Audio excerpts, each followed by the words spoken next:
তুফান নেতা থর, সে শালা কাউকে ভয় পায় না, আর সেটা আমরা সবাই জানি। কাউকে মিন্স কাউকেই ভয় পায় না। মার্ভেলের সব থেকে শক্তিশালী সুপার হিরো সে, কিন্তু এমন কিছু কিছু মুভমেন্টস এক্সিস্ট করে যেখানে থরেরও লিটারেলি ফেটে হাতে চলে এসেছিল।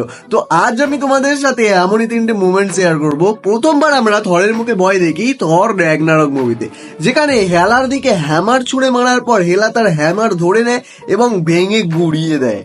দ্বিতীয়বারও এই মুভিতেই সাকার প্ল্যানেটে, যেখানে থরের চুল কাটা হচ্ছিল এবং চুল কাটছিল মার্ভেলের সুপার হিরোদের বাবা স্ট্যানলি।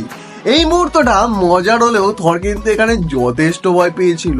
লাস্ট ইনফিনিটি ওয়ারে থর যখন হাতিয়ার আনতে নেটাবিলিয়ার গিয়েছিল, সেখানে মেশিন জাম হয়ে যাওয়ায় থর বলে আমি মেশিনের মুখ খুলে রাখছি। তখন বনা বলে এটা খুদঘুষি থর, আর এরপর থর বলে So who's facing Thanos without that axe?